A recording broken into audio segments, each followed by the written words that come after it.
Greetings, greetings. Wonderful once more to come through to you, the FIFOC family.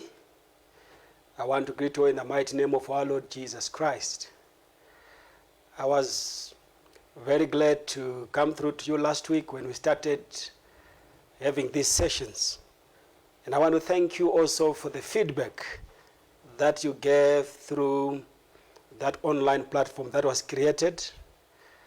We'll find ways of making sure that some of those things are covered in various ways and maybe by some other speakers in some other sessions. But I want to thank God for the opportunity of this series that I began with you. And I know that the Lord is a good God and has been ministering to you.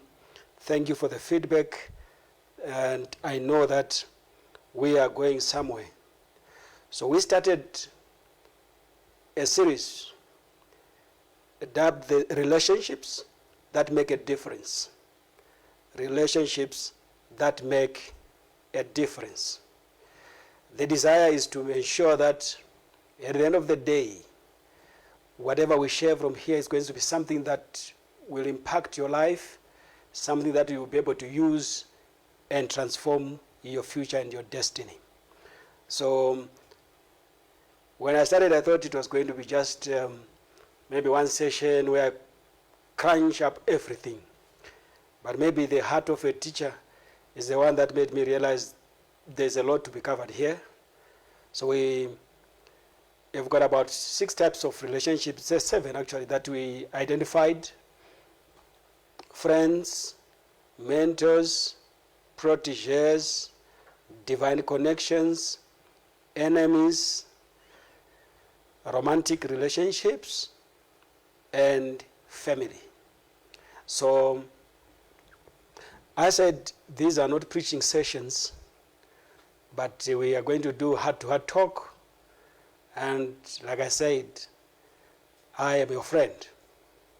We want to try and help each other and share things that I believe are going to make a serious difference.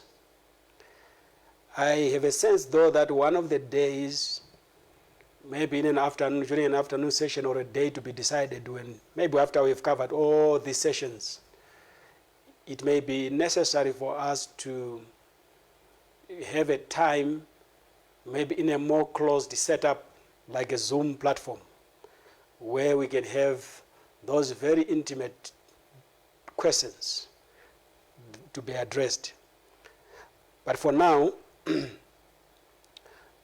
I got a question that I got from your platform as feedback, and I think we are going to launch out on that one. But before we get there to the question, I repeat again our title, Relationships That Make a Difference, Part 2. So we are going to start by reading from the book of Ecclesiastes, chapter 4, verse number 10. Ecclesiastes, chapter 4, verse number 10. For if they fall, one will lift up his companion. But woe to him who is alone when he falls. Oh, woe to him who is alone when he falls, for he has no one to help him up. So last week we started by looking at friendships, and I realized that the subject was too big for me to wrap up last week, so I'll try to make sure that I'll wrap up this week on friendships, and then the next week I'll start on another type of relationship that you need to know to be empowered. Maybe for the same verse, we are going to use another version, the New Living Translation. That's Ecclesiastes chapter 4, verse 10. If someone falls, the other can reach out and help.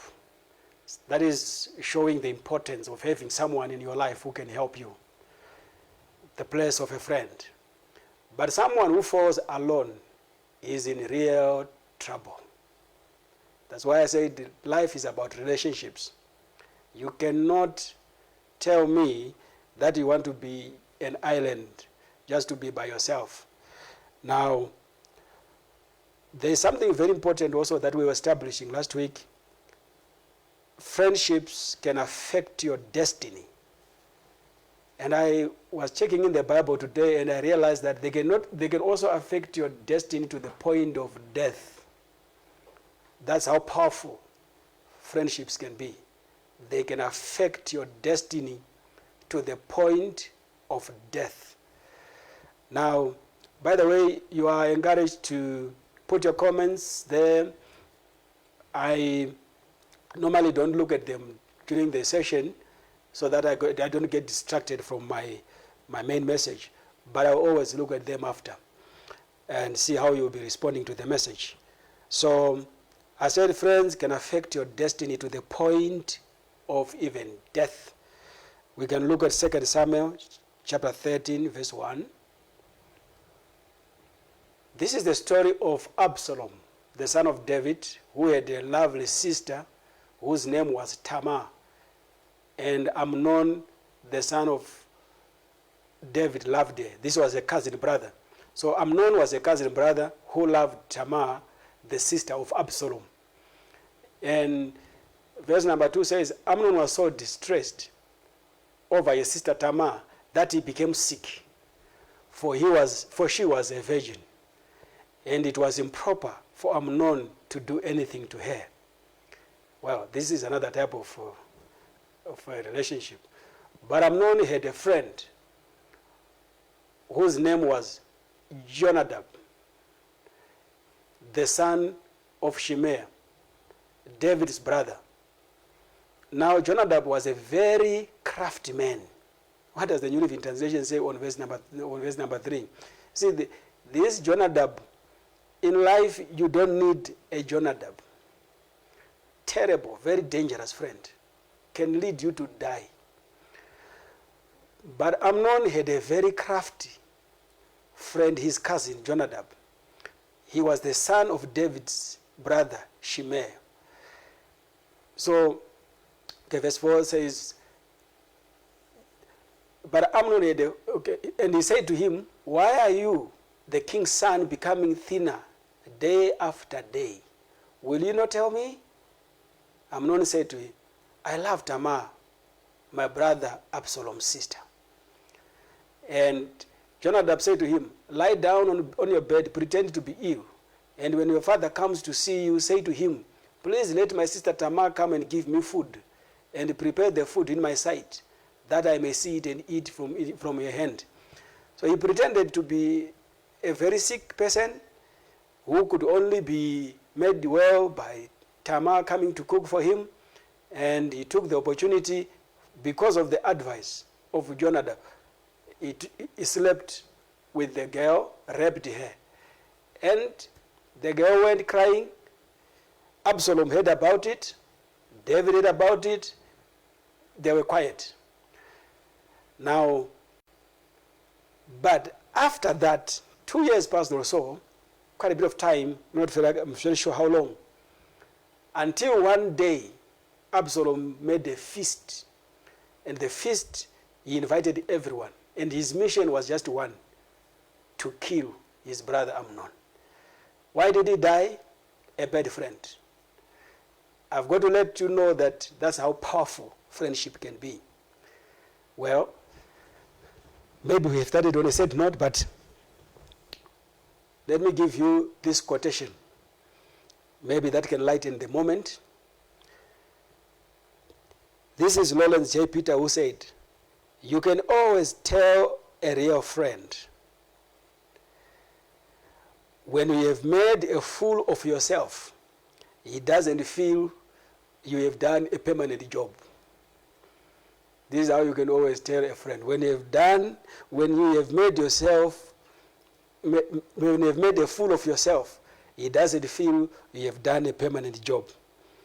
Now, the question that I'm talking about that came from you guys, one of you, is how do you free yourself from fake friends? How do you free yourself from fake friends? Now, when I saw this question, I decided, no, I will use it as a launchpad to my discussion on the fact that on some aspects that still remain on the subject of friendship. So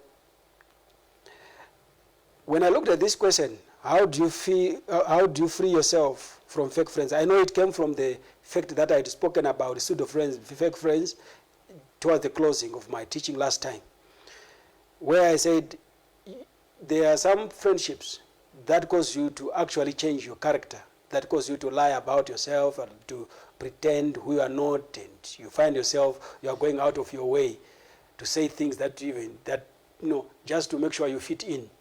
Now, but this question is a bit, to me, when I looked at it, whilst I was analyzing it, it was very revealing. And I may not be able to just give it a straightforward answer. In responding and in talking about other things, you find an answer to this question. Why I say it is very revealing is because it reveals the complexity of human relationships, number one. Number two, it also shows us that there is the need to know when to end friendship and how to do it. Because this person is wants to end the relationship, and they're asking, how do you do it? So we can automatically see that there can be a point in a friendship where you can sense the need to end it, but you need also to know how to do it. But to answer properly, we may need to ask another question or two before this actual question. Now, I was looking at it and realized that, and of course, the person cannot elaborate now as I'm speaking to you, to say the questions that came to my mind are, number one, why are you taking time to even think of how to end if you already know that the friendship is fake? Okay, that would be a question. Why are you even taking time to even think of how, if you already see that this friendship is fake? Because the person is considering and thinking, how do I end this? In other words, it's been going on. And also number two is, how did you get in the friendship in the first place? Those are critical questions before we try to answer the question that was asked. And I'll show you why I say that. Because this relationship may be revealing of the person's own problems and not the problems of the person, of the other people that are friends to this person who is asking. So usually, when you find you are in a relationship and you've got to end your friendship, the place to look is not the other side. It's the best place to look is at yourself and ask yourself the hard questions. Now, in trying to answer, I will start and go in various stages. But the first place is a principle or the key thing that I have to point out to all of us as far as all relationships are concerned. What is the foundation of all fulfilling relationships? The real key foundation of all fulfilling relationships. Now, I have discovered that the foundation of all fulfilling relationships does not lie outside of you. It actually lies within you. And that foundation is actually a solid sense of your own identity. I repeat that. It's a solid sense of your own identity. That is the key to finding genuine fulfillment for every relationship. What does that mean? Anytime when we have got a lack of sense of identity, if you've got an identity crisis, it causes a false sense of emotional closeness. It also causes a series of temporary attachments. It also causes self-centeredness or selfishness, in that all your relationships become an attempt to make yourself complete.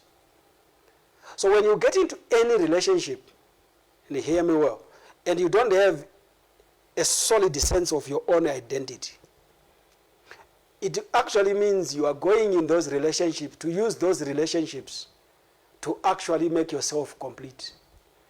And when you go in any relationship to make yourself complete, that's very dangerous. In other words, you are using those relationships, and if you want to see whether there's an element of that, check whether you've managed to develop solid relationships and friendships. Now, so you need a solid sense of who you are, that is your identity. That is the only true foundation of friendships and lasting relationships. Otherwise, you always have fake relationships. Why do I say this? Because we usually keep wrong people around because of fear of loneliness, feeling detached, or feeling unaccepted. Especially if there's a group that you want to be part of, and you really yearn to be part of that group. In other words, even if they stand for something that you don't believe in. But if you are somebody who has got a sense of loneliness, you don't have a solid identity, you don't have a sense of completeness within yourself, you are likely to compromise yourself to get in. Now, the people we keep are an attempt to fill some empty space. So you then find, even if someone realizes that this relationship is toxic, the reason why they end up keeping it is because they feel this relationship brings in something. It fills in a certain vacuum within them. And by so doing, they end up having to keep that person. Sometimes, if then they lose a relationship, or if they don't go to people who don't have a complete sense of identity, or who don't feel, whole within themselves, you find they resort to bad habits. This is why people end up drinking.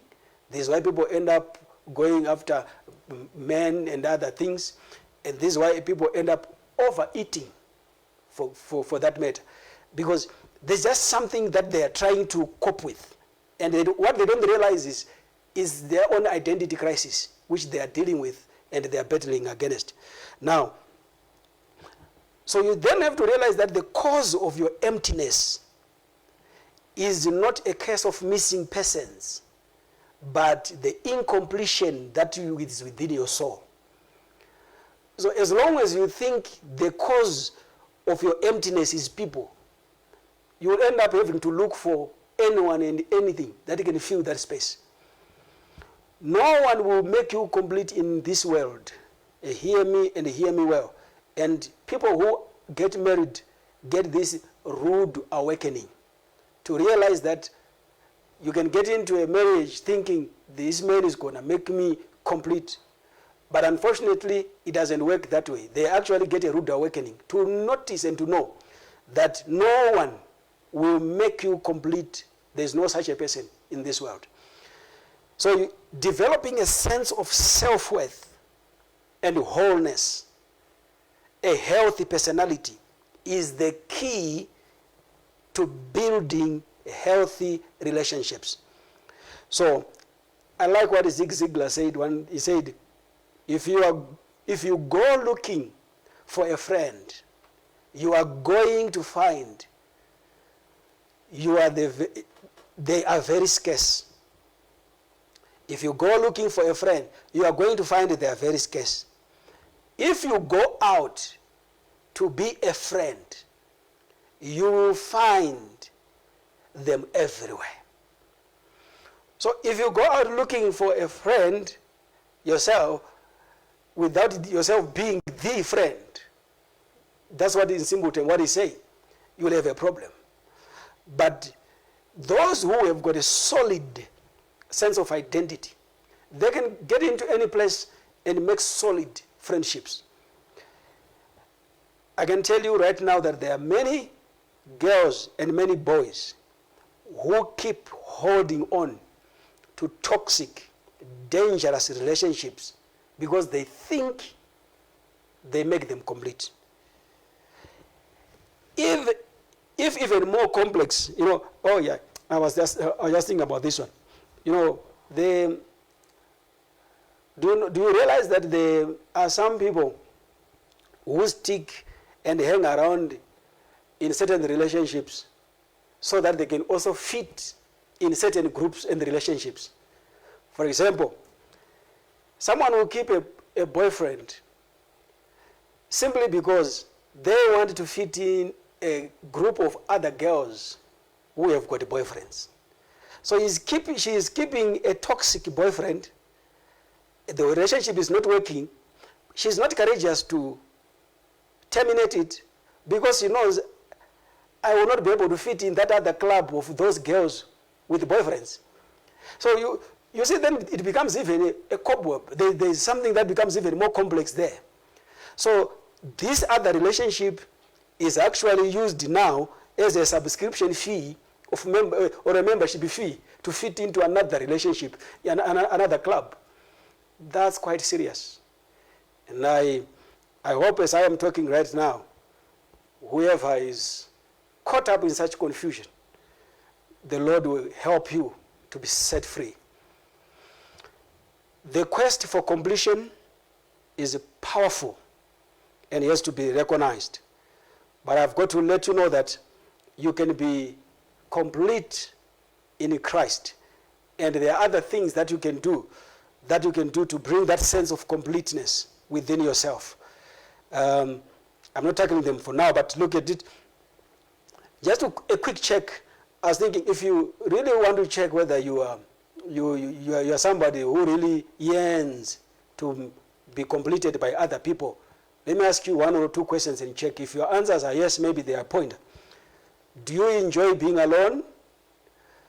Or you feel a sense of relief when you don't have to be alone? Can you be comfortable when you are alone? You know, and still feel that completeness? Do you feel less desirable or attractive when you are not in a dating relationship? I'm using that because I know a lot of you possibly are caught up in this. And now, does that relationship you will be in, what does it give you? Does it give you a sense that now you are attractive, you are desirable? This is both sides, whether boys or girls. So that, and if you are in that trap, any relationship can end up being better than having nothing. And another thing I was going to ask is when you are a friend of whatever kind, do you feel better about yourself when you're in a friendship? And how do you feel when somebody disengages from you and from your life? Now, any sense that you need any person makes it difficult to separate from that person, even if they are fake friends. Any sense when you say that I need this person to make me complete, then it makes it very difficult for you to separate from that person, even if there is a need. Because of this sense of dependency, people can end up doing crazy things to keep those people around. There are people who do crazy stuff to keep even people that they can realize they are draining them, but they can do crazy things to keep people in their life. Every time when you still, I need this person, it means then you are going to do anything. You go to whatever extent. And guess what extents people go to? Spending valuable money, buying gifts, expensive gifts, getting out of their way when they should not even be doing so. Yes, it's good to buy your friends gifts, but when you find yourself, you've got to go out of your way, having to use, maybe even getting money that your parents had assigned for something important, and you've got to channel it because you want to keep somebody. Some even to go to the extent of giving boyfriends or girlfriends the money that they are meant to have used to pay school fees. You find people quitting jobs to go and stay in a certain town or a place simply because they want to be close to someone. You find someone having to change their appearance to please somebody. You know, it's crazy stuff, things that people can do. A situation where somebody is going to end up compromising their beliefs just to keep someone. You know, and some people end up going to certain places they had never dreamt in their life that they would ever step into, simply because they just want to be around a person. If that person says, "No, today I'm going to a bar around down there," they have never stepped their foot in the bar. They don't believe. They are a Christian, you are a child of God. You have never gone to certain dances, but to please that person, you find yourself, you are buying this funny night dress, these dresses to go out, you know, dinner dresses, simply to please somebody.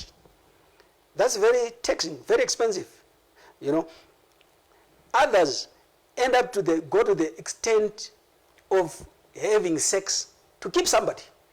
Maybe if I have sex with him, then he can stay. Or, you know, let alone getting pregnant, thinking that if I get pregnant and now I have his child, maybe that will make him stick around me. Well, that's terrible. If you have got to go to terrible extents of that kind to keep a person in your life, thinking that person can bring completeness in your life. And there are also now dynamics around this now that are spiritual. Knowing, as I do from deliverance sessions, there are things that are called soul ties, where you end up so hooked to a person and it is of a spiritual nature, not just a natural form. Now, what are these toxic people bringing in your life? You know, those are things to confront. And why do people do this? It's usually because those people bring approval, affirmation, a sense of identity, a sense of safety, a sense of purpose. Any relationship you come into without a solid sense of identity, all you offer is your needs only. When you get into a relationship, in other words, you only get into withdraw. Those relationships, it's a matter of time. You will still be empty, because when people sense that you are just here to withdraw from them, they are going to run away, because it's a very unfair position to put people in. So people are meant to actually share in your identity and not to give you an identity.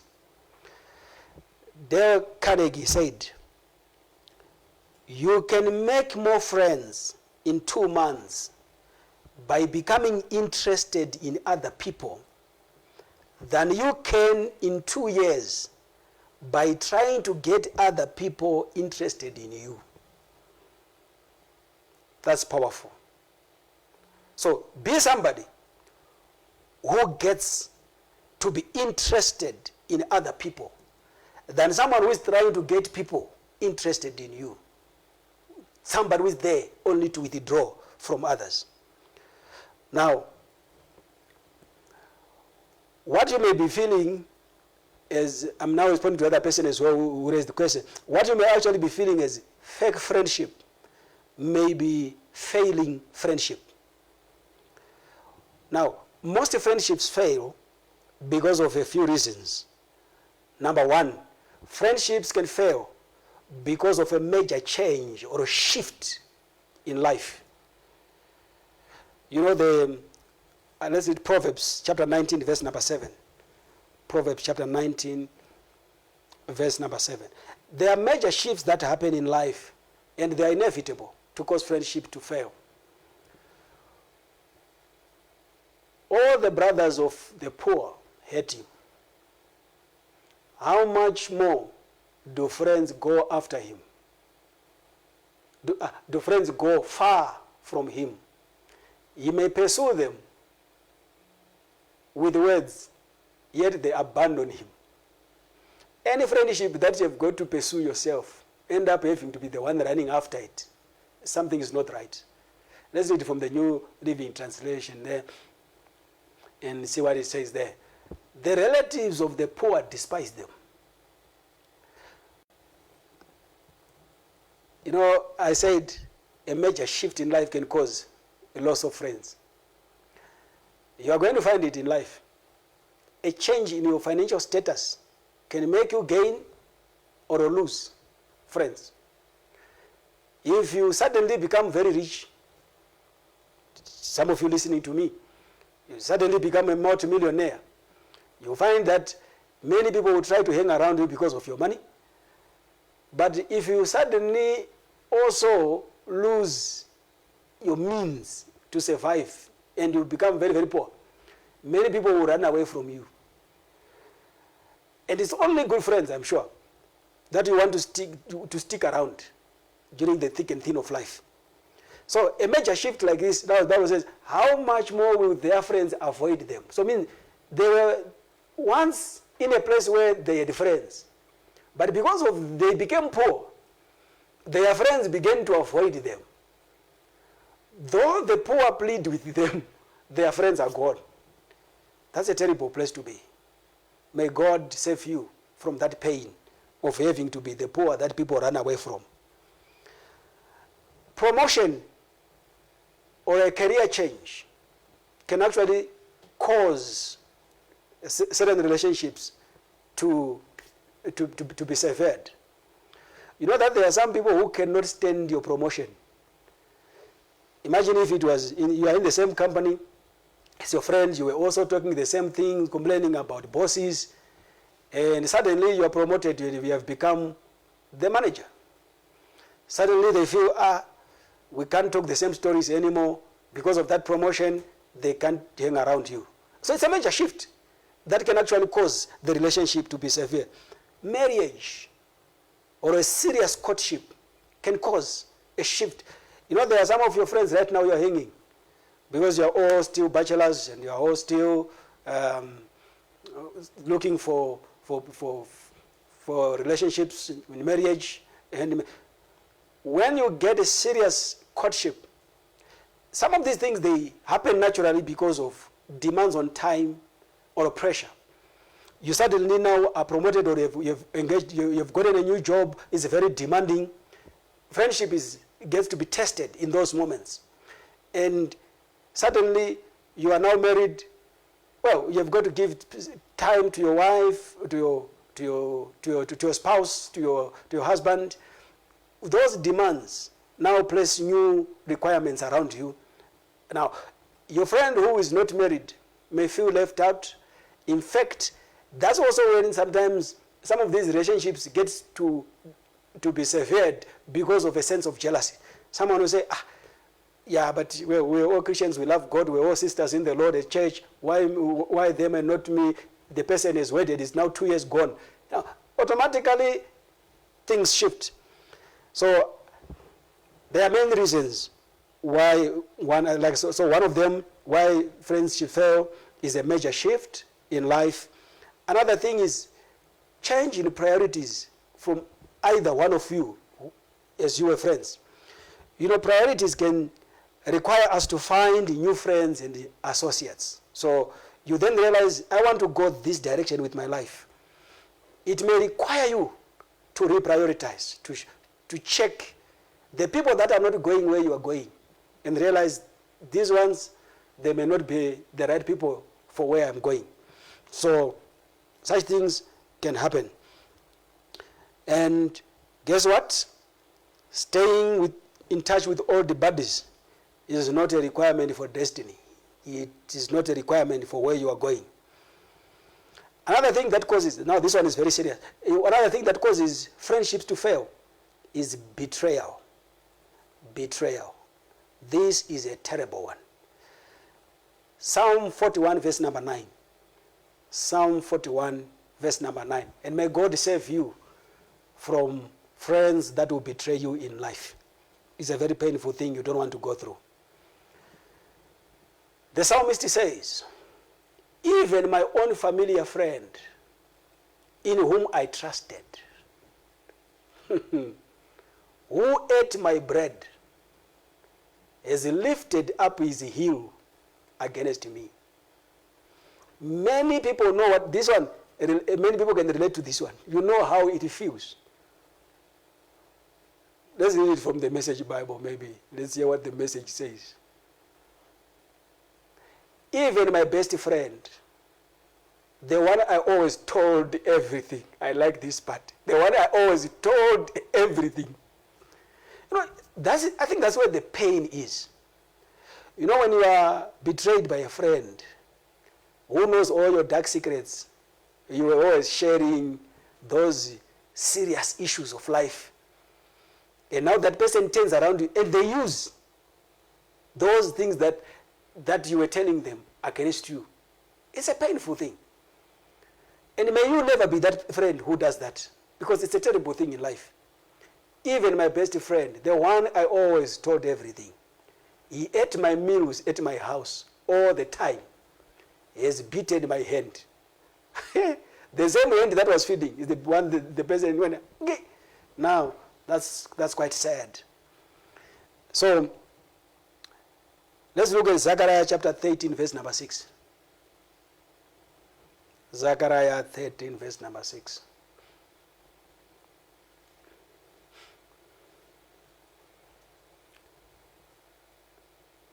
And if someone says, this is the Message Bible, and so where did you get that black eye? They will say, I ran into a door at my friend's house. Now, this one doesn't say it properly. Let's look at the New Living Translation. What does it say? If someone asks, then, what about those wounds on your chest? He will say, I was wounded at my friend's house. Imagine, you've gone to your friend's house intact. You come from there wounded. And people can even see the wound. You know that a wounded life is very difficult to hide. You can try, but people can pick it. That's why they will ask you, what about those wounds on your chest? Where did you get them from? What does the New King James say? And one will say, what are those wounds between your arms?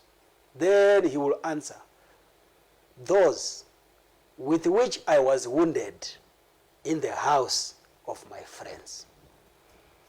May God spare you from being wounded in the house of your friends. And may you also not be one of those friends who will bring wounds to your friends in your own house. You know, David is a very typical example.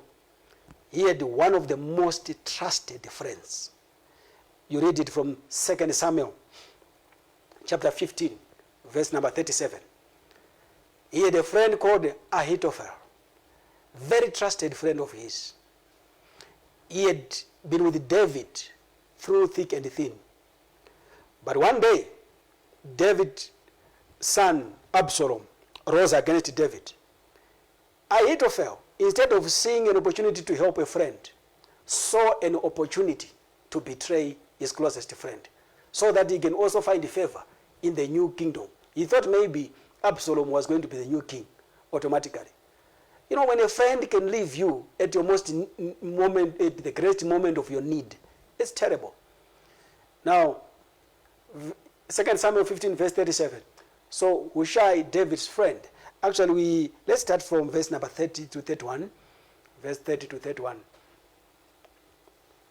So David went up the ascent of the Mount of Olives and wept as he went up. Imagine, a king is crying because his son has risen against him, has come into the city to kill his father. And he had his head covered and went barefoot. Look at this. What a moment for David. And all the people who were with him covered their heads and went weeping as they went. Terrible. Then someone told David, saying, Ahithophel is among the conspirators with Absalom. And do you know that David knew what Ahithophel represented? He knew David in and out. And he knew what could destroy David. And David said, oh Lord, here to pray, I pray, turn the counsel of Ahithophel into foolishness. And, you know, among the people who were going with David, somebody offered to go back to Jerusalem to contend against the advice of Ahithophel. And that man, we see him on verse 37. Verse 37. So Hushai, David's friend, went into the city, and Absalom came into Jerusalem. So thank God for Hushai, because when Ahithophel eventually tried to betray David and get him killed, let's look at it from 2 Samuel chapter 16, verse 20. It was Hushai who was able to turn the advice of Ahithophel against to foolishness. Then Absalom said to Ahithophel, give advice as to what we should do. Verse 21. And Ahithophel said to Absalom, go into your father's concubines, whom he has left to keep the house, and all Israel will hear that you are abhorred by your father. Then the hands of all who are with you will be strong. The next verse. So they pitched a tent. Absalom went into the... Now, look at the advice. How wicked he had become against David. And when he now wanted to advise, let's look at verse 23. Now the advice of Ahithophel, which he gave in those days, was as if one had inquired at the oracle of God. So was the advice of Ahithophel, both with David and with Absalom. You know, imagine his advice to David was as if a man had inquired from God. So the man was so good at his advice, accurate. David had benefited from this guy. But at his neediest moment, betrayal. And David had to pray to God, God, turn the advice of Ahithophel into foolishness. And you know what?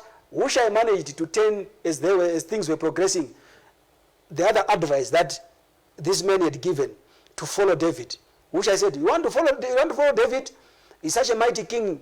Don't joke like that. And when people listened and did not take the advice, the man was so proud that he went to kill himself. He went and he died, hanged himself, because his advice was not taken for the first time in life. I thank God that, you know, he can also give us good friends like the Hushai and not Ahithophel. And Judges chapter 14, verse 20. You know, when you gossip, is one of the areas where friendships are destroyed. Gossip. Or when you flirt with your friend's boyfriend or girlfriend, no matter, I'm using these terms, but hoping that some of you as Christians will be able to grow beyond these funny terms. But, you know, a friend who is betrayed by someone who takes their girl or their wife or whatever, that's terrible. You know, and these are things that happen. I don't know why it happens, that your friends, your friend has got a boyfriend, and you are meeting the three of you. You end up now, you have taken the boyfriend from that friend, or vice versa. A girl, you know, one guy has gone to the friend. Now, it's terrible. Christians especially should not be found caught up in such triangles. That's terrible. But these things do happen. Judges chapter 14, verse 20. And Samson's wife was given to his companion who had been his best man. Terrible. After a while, in the time of wheat harvest, now I want to see when a man has been betrayed, what happens. It happened that Samson visited his wife with a young goat, and he said, let me go into my wife into a room. But her father would not permit him to go in.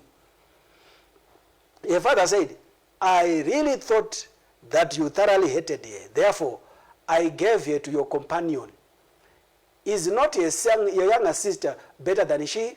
Please take her instead. And Samson said to them, this time I shall be blameless regarding the Philistines if I harm them. Then Samson went and caught 300 foxes. When a man is angry, betrayed, 300 foxes. How do you catch 300 foxes? And he took torches and he turned the foxes tail to tail, and put a torch between them, each pair of tails. Now, so he put them on fire, those foxes, and now the foxes are running for life. When he had set the torches on fire, he let the foxes go into the standing grain of the Philistines, burned up the shocks and the standing grain, as well as the vineyards and olive groves. Verse 6. When the Philistines saw this, then the Philistines said, who has done this? And they answered, Samson, the son-in-law of the Timnite, because he has taken his wife and given her to his companion. So the Philistines came and burned her, the wife, and her father with fire. Terrible, terrible. That's the anger of a man who has been betrayed, how far it can go.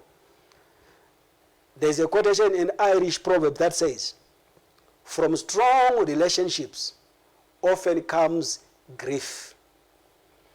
You are close, which means when they say from strong relationships often comes what? Grief. It means those closest relationship can also cause the greatest of pain. Now, another reason why friendships break is personality change. You used to understand each other in a certain way. Somebody suddenly changes. They are persuaded, over something, and changes do happen. Now, it's important in your life to reflect on your failed friendships. The questions you need to ask yourself, in case you repeat that trend, is what brought you together with that person? And also, how long you had known the person matters.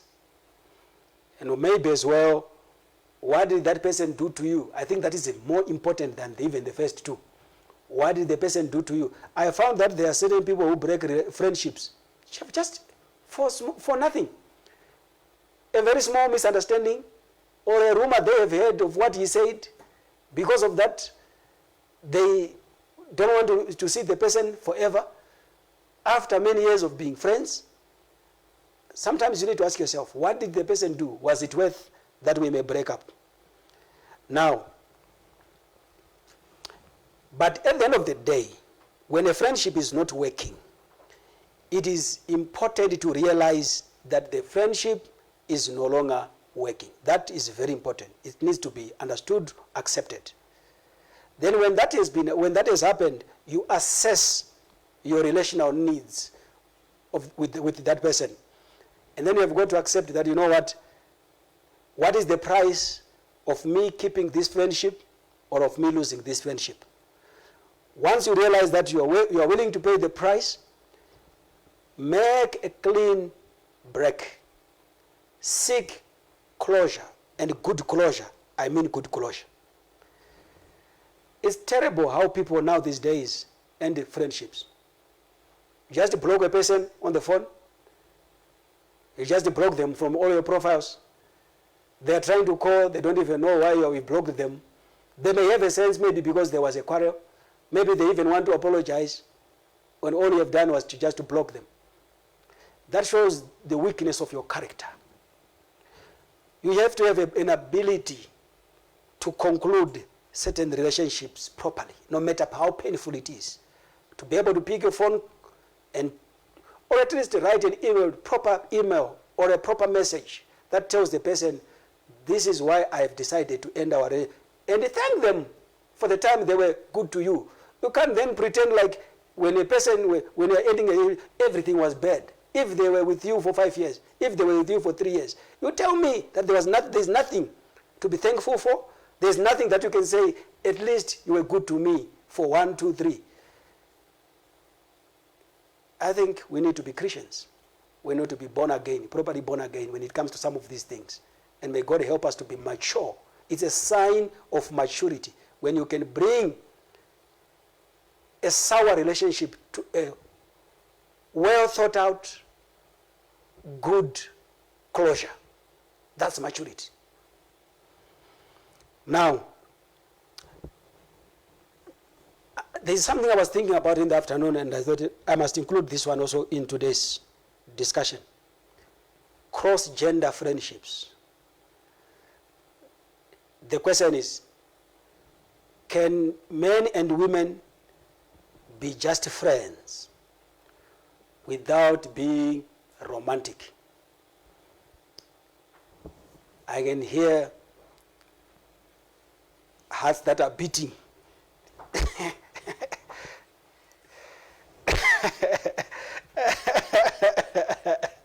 Yeah. Can such relationships happen without leading to anything? Well, there are different responses to this depending on experiences and persuasions. Take note.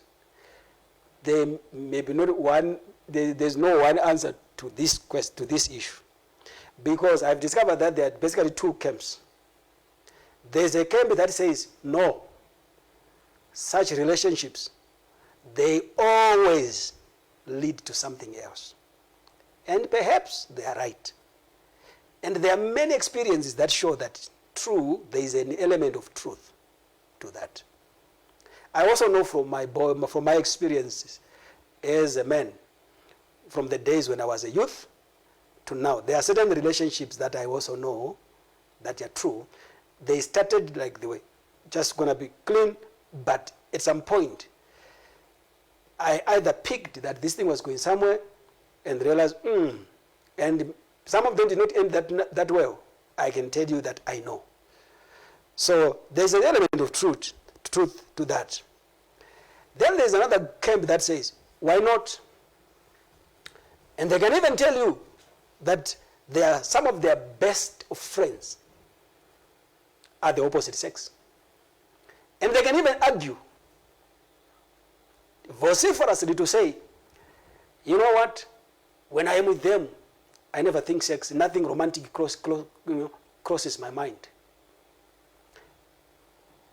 I think I also have maybe one or two relationships that I had in my life with someone who was of the opposite sex that were just plain and real. So, but there are things I've got to warn you of in saying this thing, because the fact that you are dealing with the cross-gender issue here, different sexes means differences in psychology and differences in biology.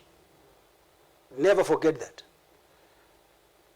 Differences in psychology and differences in biological makeup. So, if you are going to have those kinds of friendships, number one, you have to know that the ultimate direction of your relationship is not entirely in your own hands, because you are two. So you can be sitting there thinking, yeah, no, this relationship is not going to lead to anything. Nothing crosses my mind. And for sure, maybe nothing. But remember, this relationship is not entirely in your own hands. There's somebody. And you cannot entirely claim that you know what they think every moment and how they will think and behave tomorrow. That's one thing to remember. So there's a risk. Number two thing that you must take note of, be sure that your goal is clear. What is the relationship for? Are you just friends? That means when your goal is clear, you can have clear boundaries. We don't want relationships that work through ambush. It's terrible.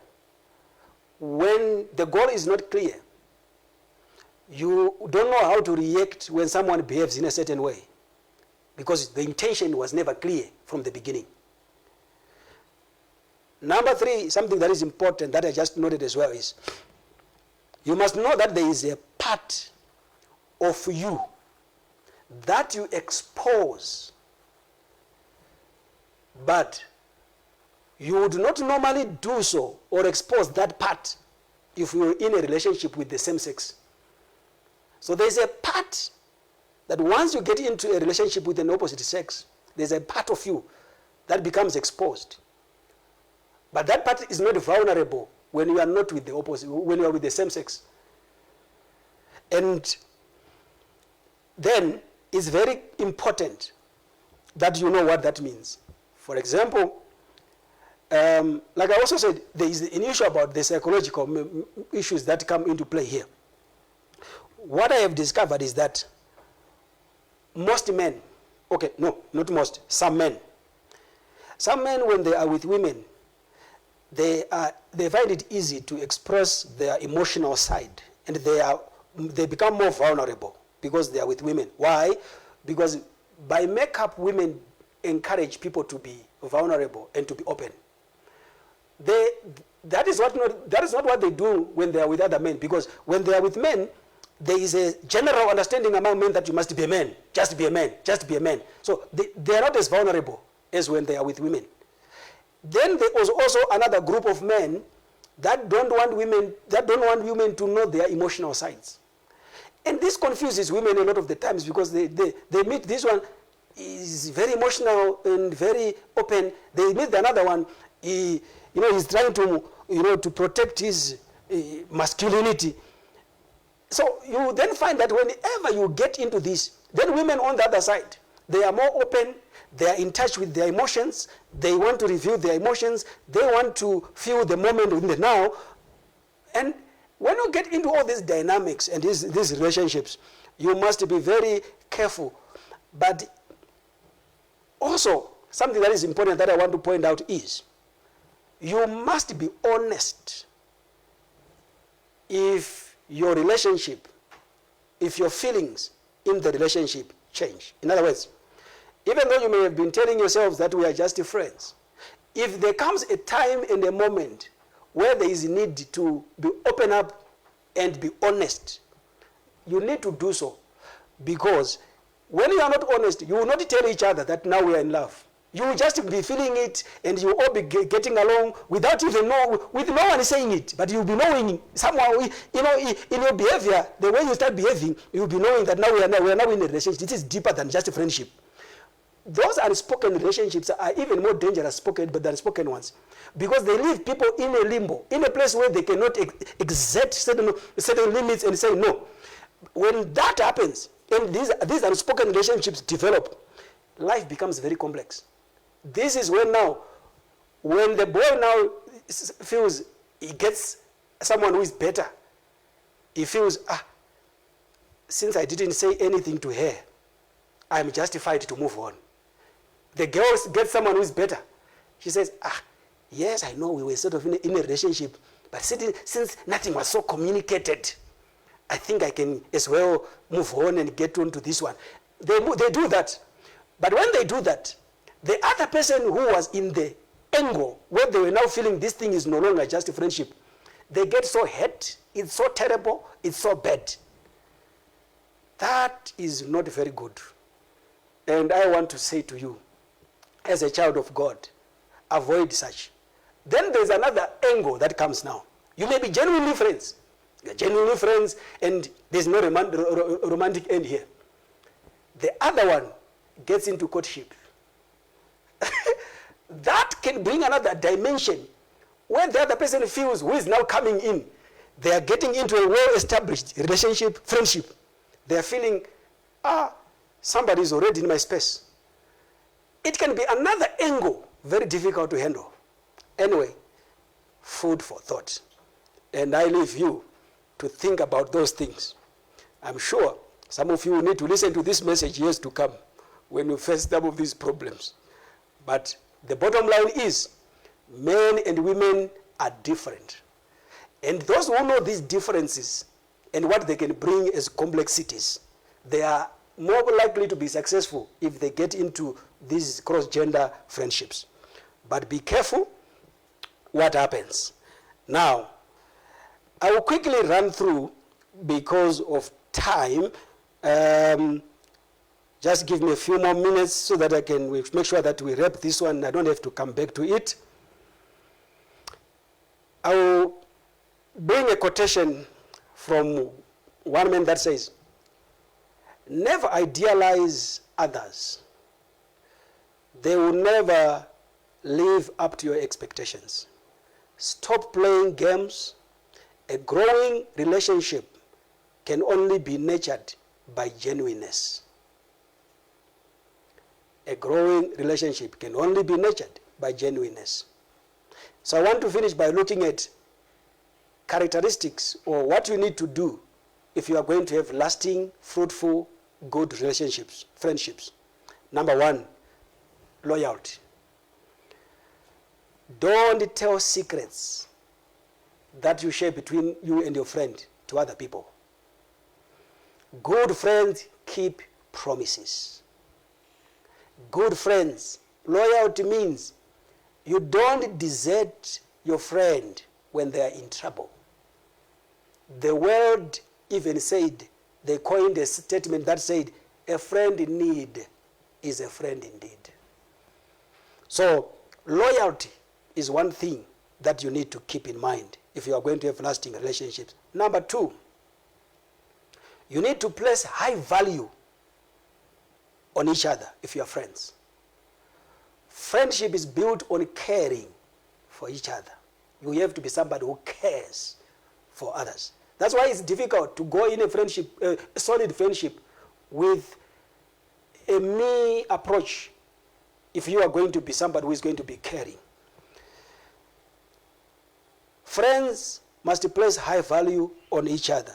They must respect each other.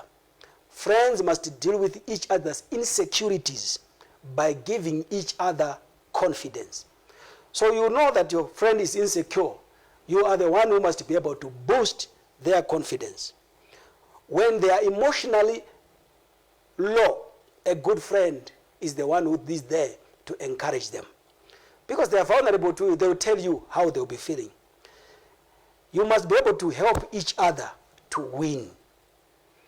And therefore, you must be there to sincerely compliment each other.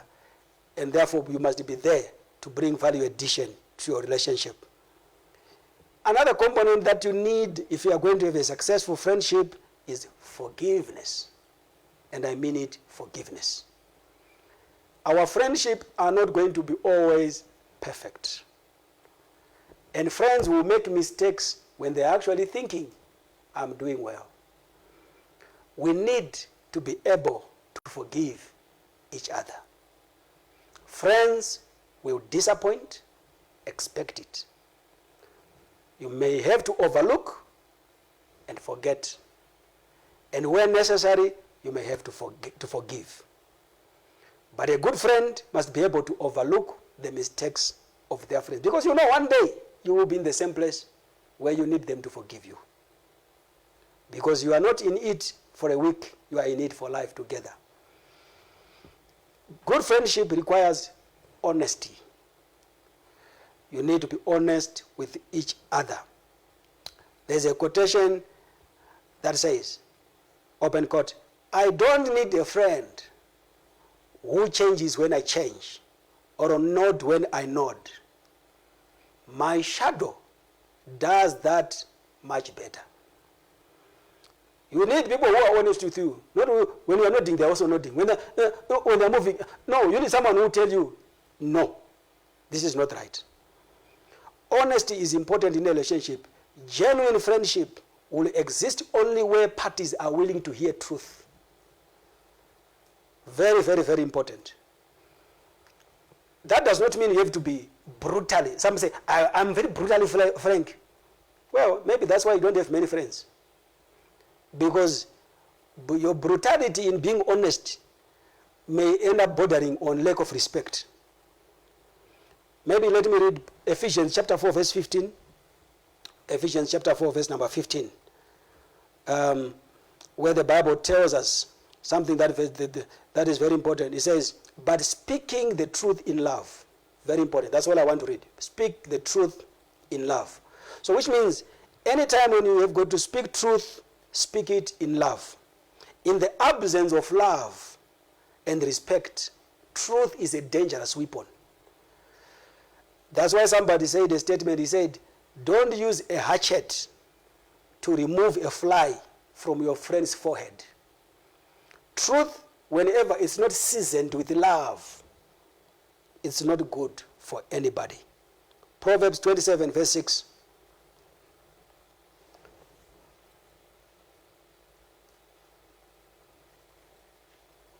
Faithful are the wounds of a friend, but the kisses of an enemy are deceitful.